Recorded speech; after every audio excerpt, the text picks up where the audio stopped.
Welcome and happy new year to everybody. And I'm so really humbled and delighted that you've taken the time out of your schedules to join me on this session, which aims to give you a bit of a positive start to the start of your year and also allow you to think about some values, think about some intentions. The aim of today is not to set up goals or necessarily resolutions, which can be, well, it depends. They can be quite emotive, those. So what we're going to do is basically think about how we're entering this new year and seeing how we can create some new positive habits and make them stick. So just let me know in the chat, which would be really fantastic, if you have actually set some resolutions or organized any intentions already for this year.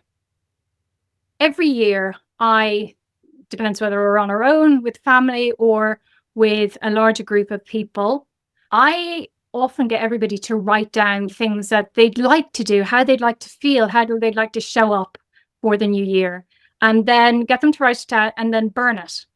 And this year we were with friends, and somebody who I don't know very well came up to me and said, "Why are we burning them? Is this some sort of ritual?" And I'm going, "No, you're just trying to just release it and let it go." And a lot of today's conversation is going to be about how if we focus way too much on what we want to achieve, we can almost push them away. So often that's why I get something to write it down, light it up, and send it out. Because actually, if it's really, really, really important to you, you're not going to forget it. And that's the theme for today's session. So the reason why this happens is something that you may or may not have come across before, which is called the intention-action gap. And this basically happens when our values and our actions don't align due to obstacles like the lack of immediate rewards, decisions fatigue, or embedded habits. So if you think of starting out, I know I most certainly did. Before a new year, I thought, okay, so I'm going to put a whole load of the kids' clothes on Vinted. And I'm also going to write all of my, the plan of what I want to do next year. And instead, I watched the whole 2 seasons of Squid Game. And I'm like, what? I know that, clearing out the clutter and selling it, but get a little bit of money in for that. And I thought, great, that's brilliant. Why wouldn't I want to do that? But then there's this kind of bit in the middle, the gap between that awesome reward, which is a little bit of extra money that I'll probably buy stuff back in Vinted, but that's irrelevant. But clearing away the clutter and feeling actually I've done something that I set my mind to. But in between that intention and the gap, there's this big flaming gap of, I don't have to do it today, or yeah, I can do it later, and I can put this is much more important, and I haven't rested for a while, so I really want to and I haven't seen Squid Game. This looks kind of interesting, but it doesn't happen, and it still hasn't happened. But really, was it of importance to me? In actual fact, what would probably happen, and I kind of know this in the back of my mind, is I would put all the clothes, do all the filming, put it all on. It would take me hours and hours, possibly days, and I might get a couple of sales, and then I would just put the rest out to charity. So why don't I just put it all to charity in the first place, which would clear the clutter? So actually, what is it that I want? Is it that I want to raise a little bit of money, or is it that I want to clear the clutter? And making sure that our values or our intentions are aligned and there's no conflict there is one of our first steps to be able to realize the things that we want to do. So just looking at some of the comments that have come through, dry January, that's great. Well, what's interesting about dry January, it's only 4 weeks. It's only 4 weeks. So you think you might be able to achieve that. Other people swear by the 12-week year, which is something we are also going to look at later on. And that is by, rather than looking at a whole year and thinking, oh my gosh, what do I want to achieve this year? Which could be quite mammoth. And a lot of the research centers around the most productive time in an organization is often at the end of the year, because everybody's thinking, oh, we were supposed to do this, and they kind of drive it forward then. So what if we did a 3-month year instead and condensed it down. It's less overwhelming, less for us to think of. And we will cover that later on. So we've also got some other vintage sellers and some yoga, I know, and the eating healthily and the exercising and the meditation every morning and all of that. Sometimes we've got to give ourselves a bit of a break because of what's actually happening. And sometimes we don't have active control over this. We do have a lot of control that we have inside, but are our intentions and our values and our actions all aligned? And why are we not doing things that we're setting our minds to? And a lot of this can come down to cognitive distance, which is when our actions conflict with our values or intentions. And we can often feel quite a lot of discomfort in this and feel conflicted towards it, but we still don't act to resolve it. Another one is the lack of immediate rewards. So the human does actually really like to get rewarded for things that they've done. So in the likes of eating healthy and exercising, you mightn't actually see the results for quite a considerable time, and they require immediate effort. So it takes quite a lot of willpower and perseverance to do that. Also, we have things like emotional resistance, which might contain fear, anxiety, or overwhelm that can actually override our rational understanding of what's beneficial. And that, in its simplest terms, I would usually call surviving. So if we're surviving rather than thriving, our brain is filling in most of the gaps. We're not intentionally making those decisions and using the conscious part of our brain to make these decisions because our body is in fight, flight, freeze. It's got a lot of cortisol, it's got a lot of adrenaline in there, and it's just trying to get through the day or just trying to get through to the activity or just trying to survive. We've also got those habitual patterns, which are the existing habits or ingrained routines that can make it really hard to implement new behaviors. And don't forget decision fatigue. So that's where we have mental exhaustion from making way too many decisions. And that can also reduce the likelihood of acting on good intentions. So now it's the why. Asking ourselves, why is it important to us to do these intentions?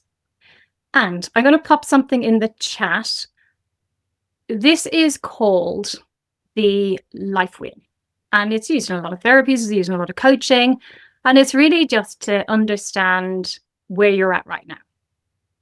I'm going to put, some of you will be on your mobile phones. I know that it's going to be quite difficult for you to do that, but there is a PDF there if you happen to be on your computer or your bioprinter and that works for you. What we're looking at here is understanding first primarily where you are now. And I've given these kind of life, let's say, zones. With the wheel of life, you can change these zones to suit you. So I don't have spirituality or religion on there. I put purpose and meaning on there, but it'll work with what works for you.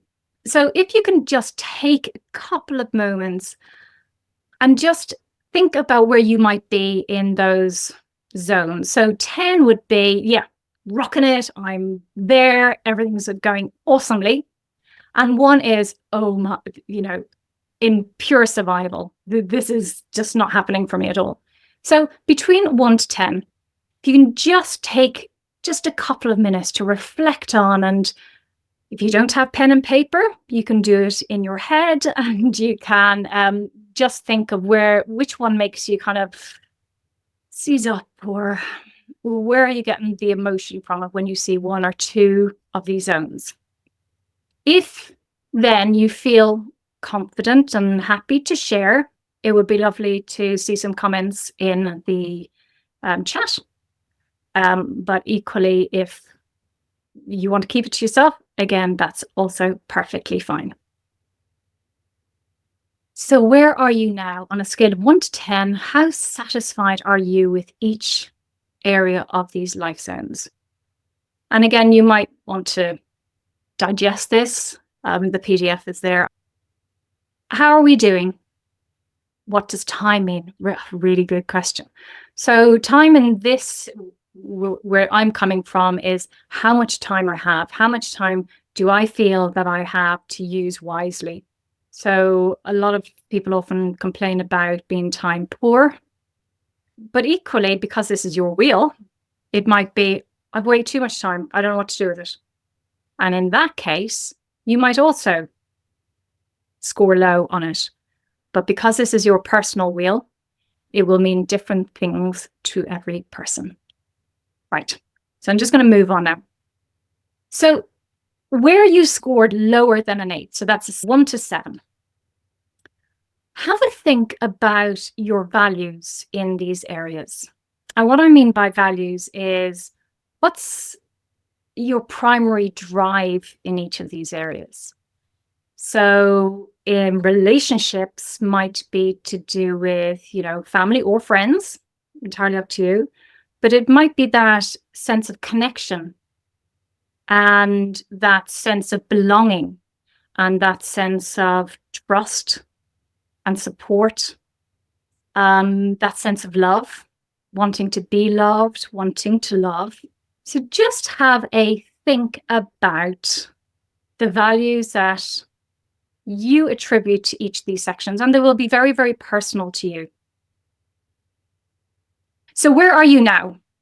On a scale of 1 to 10, you've done your wheel. You're now thinking about some values that you can attribute to those. Here are some values if you're struggling to kind of think of a value within those areas. But again, these will be very specific to each person. So how are we doing with our values? Do we feel that we're there? Yeah? Fab. Okay. So now, can you think of a time where your actions didn't meet your values? So let's say if your value was connection and family, and over Christmas you were thinking, oh, I have to spend 3 days with my family. Gosh, okay. But your value is that you want to spend that time with your family, but your reality and your action is, I'm too mentally exhausted for this. I know there's going to be dramas. I can do without that. So you've not met that value. And then they say, why weren't you around? Everybody else is more important. And then you've just increased that gap that's misaligned with your value. So if you can just take 2 zones, because we don't want to overload you, 2 zones where you scored lower, or the zone that you really want to work on. So that might be, so you might be scoring very low on one, but it might be just too mammoth for you to try. So you're going to try on something that you can achieve, just to give you a bit of momentum, and just make things a little bit easier. So if you can think of 2 areas and think about even just 1 or 2 situations, if you can't think of 2, don't worry. So think of a situation that's happened recently where your actions misaligned with that value. A personal experience even happened last night where I promised my son, who has his mocks today, I says, okay, you go to bed at 10 o'clock. You can watch your tech for 20 minutes, and then I'm going to come up at 20 past 10 to go to bed, and I'll pop in and turn off your tech. I didn't do that. And it was like 11:30 because I was doing slides, and I thought, oh my gosh, this is, I'm that wanting to be there, but then doing something completely different. And we all do it because I'm thinking, oh, I need to get the slides done today, so then I don't have to worry about them tomorrow, and blah, blah, blah. So in my head, I had a rationale, but that was driving my rationale. What should have been driving my rationale was being there for my son. Not that he wanted me or needed me, or in fact, he probably got to play tech longer, which is probably not that great. But the point is that I didn't follow through on something I said I was going to. And he didn't notice, he didn't care, but I noticed. And a lot of this work is to do with our awareness of self. One of my intentions for this year is to simplify, do things a lot easier. Not easier. I think you can be as rich and sometimes even more rich with doing less. And that was my intention. But actually, I found myself sitting on my desk for only 2 days, and I was already writing kind of, oh, I could do that, and I could do that, and I could do that, and oh, I need to do that, and I want to do that. And I think, wow, it happens so quickly. So understand it, and it's not about bashing yourself, oh, so you still can't do it. It's about recognizing when it's happening and catching yourself. And you can only do that when you're consciously aware. And if you're in survival mode, you're not consciously aware. And you can do that by, let's say, one small action I will do instead. So my small actions is that I've set a timer for 40 minutes, and I have to get out of my seat every 40 minutes and do something. And I bought my son some of these resistance bands for Christmas, secretly, because I wanted them. But anyway. And so I now go up when he's at school, get a resistance band. I go, yeah, okay. So again, that's hitting an exercise mark. But because I'm not wanting to exercise, I've now managed to cut in those two things. So my value is to simplify. I'd like to get healthier and exercise, but I know that probably wouldn't last very long. So the small action I'm doing is putting them together. 40 minutes on the clock, and then doing some action that will make me feel good. And that's when we're looking at changing habits or changing behavior, the smaller the step, the better. Or if you can tap it onto something else, like, let's say you want to do a minute breathing exercise, do it when you're brushing your teeth or after you brush your teeth. The more you can tag on those things. I swim 3-4 times a week. The only reason I do that is because the swimming pool is at my son's school. So I've tagged that on. So I've tagged on my exercise to school drop-off. So the more you can do that, the more you can start building those positive habits. So think of those small actions you can do instead that is more aligned with your value. And Amber, I'm thinking in your case, because there's is just getting that clarity on what, in fact, I've got another PDF that I'll send over that basically looks at what do you want and how does it make you feel? How would it, how does it make you feel now? And how would it make you feel in the future if that's what you got? So the more you're connecting yourself to that emotion as well, the more likely you're able to get it. But what are you in control of? We can't necessarily change other people, but we can influence them. So understand very, very clearly what is it that you want. And there's a wonderful quote from Gary Keller. That's from his book called The One Thing. And I love it because it really makes you really think and reflect on what is the one thing that I can do, such by doing that everything else will become easier or unnecessary. And it's a really good one to kind of zone in and think how you're going to make these changes. And I would suggest, when we were talking about the 12-week year and not thinking of the year as a whole and looking at breaking it down a bit, when you're looking at creating a plan, if you could just focus on one key area of your life for the next 12 weeks. So thinking of that wheel, and you don't necessarily have to have all the answers straight away, but reflect on it and think of what area, life zone, might you want to focus on. And is that on your mission in life, on your purpose, on your relationships? But just choose that one and put all of your energy into that. And then think of no more than 3 values that are related to that zone and pin them up on your wall or write them down. So let's say in work, mine is to simplify. It is to add more humor, because that sometimes disappears when things get very, very busy. And my other one is to engage. So when I'm doing anything else, I need to know, is it work? Are those 3 things working? And humor will often be the one first thing to go and go, okay, well, what can I do now to bring a little bit of lightness back in me before I do this piece of content, or before I do that talk, or before I take that call? Because if they're not connecting, then I'm not actually staying true to myself and being authentic. So think of those 3 values you can do to keep on track. and that one focus area. And then also think of measuring, how will you know if you've made progress? So this is where it comes into that being super clear on what you want. So in a work environment, sometimes it's a little bit easier because you can say, well, let's say I want to do more engagement on social media and say, okay, well, I'll have an extra 100 followers. That's easy. But when it's in our life and our relationships or in our health and those things that we don't necessarily see straight away, connecting it to your why, why am I doing this? And also connecting it to consequence.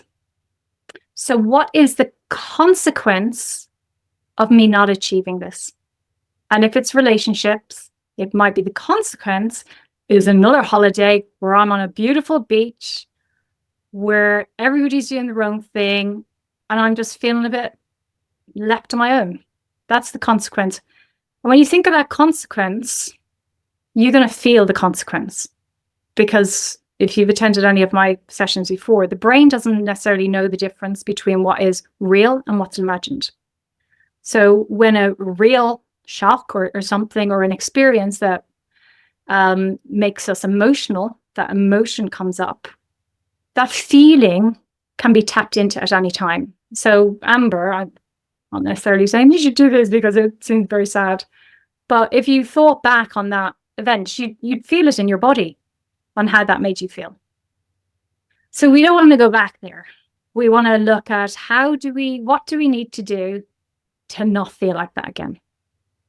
So I don't know if anybody has any thoughts that they want to share in the chat or anything about, one small action or one focus, one area of their life they can focus on. Because looking at accountability, there is statistics that you're 7 times more likely to make sustained changes with accountability. And that means someone that you've told you're going to do it and maybe check in on. And when we're looking at that, how will you make progress or how will you track your progress? You can use journaling at the end of the evening or some form of record that says, a feeling record. How am I feeling today? Do I feel as if I've achieved anything today? Have I done what I set out to do? And again, it's not about looking at it and saying, oh, I haven't done anything today. I'm terrible at this. It's going, okay, well, today it didn't work, but tomorrow it all starts again. It's about creating that fresh new start, regardless on the time of the year. So connecting with someone that you can say, this is what I'm going to focus on. This is the one little small change I can make. This is how I'm going to attach it to an existing habit or do it instead of. So if I come down every morning and drink coffee every morning and I think, oh, it's a lot of caffeine, I might think, no, I'd like to have another drink. So finding that drink that equally satisfies your needs and sticking to that. And then you'll find it works. When people are giving up smoking, they often still have a dummy cigarette to try and still have the habit, but they're kind of replacing it with something else. Same way when we're dieting, not going straight off and eating less food because you will actually end up eating more food because of cognitive dissonance. It'll be all conflicted inside, but changing what you're eating. Doing busy work instead of work that matters. Yeah. So Owen, if you're happy to speak, why do you think that we go down that road of getting ourselves busy? I think it's more something's hard. And when you experience that resistance, it's often easier to trick yourself to doing something so that you feel productive as opposed to doing the hard thing that really matters. I don't know if that makes sense. Yeah, definitely. And it's our brain is trying to either go into something that's more comfortable, or saying, well, I'm doing something. Yeah, it's not what I set out to do, but I'm still doing something. I'm not doing Vinted, but I'm taking time out to watch mindless TV because I need that rest. And maybe I did need that rest. I actually did need the rest more than the Vinted, so it worked fine. but the vintage never had enough of a reason and a rationale behind it for me to do it. So doing the work that matters, making that stick, making it more prominent, and why are you doing it, and why do you do it on time? Does that make sense? Does anybody have any questions? So thanks for allowing me waffle on. The other thing that helps is a process called self-coaching. And self-coaching allows you to be greater than your environment. And what I mean by that is not that you're better than everybody else. It's when challenging moments happen around you, that you are able to sit with the discomfort of, I don't like this, but that's okay. And you've got a skill set and the tools that are able to see the environment for what it is, and recognizing that you have much more control than you know. But to understand that there's different pillars, such as self-awareness, self-perception, our identity. Who are we? Who do we think we are? Who do other people think we are? And who do we want to be? And often we never take the time to really reflect on who we are and how we want to show up. And that's another great way of maybe a 12-week focus is, okay, what do I stand for? What are my values? How am I communicating with people? So when I'm communicating, do I want something from them, or do I want to give something? And is that draining for me, or am I serving myself in the best way? And if you can work on your self-awareness and also then on your self-perception and your identity, you'll find that following those values are going to be so much easier. And then also looking at that self-compassion, learning to silence that inner critic or question it, and building a positive relationship with yourself. And that's something you can also journal and reflect on over a period. I got a lovely call from somebody the other day who had my book and said that the very first exercise on it, which is a mindfulness exercise, was wearing a band and looking at self-awareness of self. And they said that he's been doing it for about 6 months, and said, I haven't been angry since. I go, oh, okay. And he goes, everybody's coming up to me and says, because you seem so much more chilled. And it's because I haven't taken the band off. And sometimes when I get into that, I'd see the band and it stops it straight away. So that's kind of worked for him. So what are those reminders that you can create to enable yourself to bring yourself back to really what's important, to who you are, to who you want to be, how you want to show up? And once you've got all that together, then you can start to you can have more self-efficacy, and that's being able to do things that you want to do, to set those goals and intentions and stick to them. If you are interested, I have an upcoming course, which is all on self-coaching. And it's a 6-week course. It's happening in 2 weeks on the 23rd of January. It's on Zoom, but then there's a platform that has lots of different resources on it. And it looks at an introduction to self-coaching, how to harness its benefits, being able to increase your self-awareness skills, identifying those values. So it's all very well picking them out from the sky, but actually really kind of drilling into a whole load of values that really resonate with you. And then looking at integrating positive psychology alongside self-coaching, which is a fairly novel thing and something I'm doing my PhD on. So looking at how to integrate positive psychology and self-coaching to give you a real robust toolkit that you can access. Now, this doesn't mean that you're going to go around starry-eyed and positive all day, every day. And it also doesn't mean you're ignoring bad stuff that happens. What it is, it's giving you a process to be able to understand what's happening from a mind-body perspective, and being rational in your decisions to make aligned decisions so you can progress the way you want to and not get into that burning pit of despair and and lack of motivation, etc. And also then being able to apply self-coaching in challenging situations. So if you are with some challenging people, let's say you're in a work environment or even in a family environment, you're able to apply those self-coaching tools in action. And actually, in some cases, you may be able to turn around that relationship by doing some other work that the other person doesn't see, but gets the benefits of it because you're showing up differently in that conversation. The course is said I've kept it, trying to keep it as accessible as possible. It is normally 147, but I'm doing early bird until Sunday night, and it's £97 for the 6 weeks. I'll leave the QR code up there for a bit if you wish to book, but I'll also send out an email. So if you don't catch it, or if you're on your mobile, don't worry, I will send out a note with it later. I'm just going to end with a quote that I absolutely adore. And I was saying, how can I fit this in? But it doesn't matter.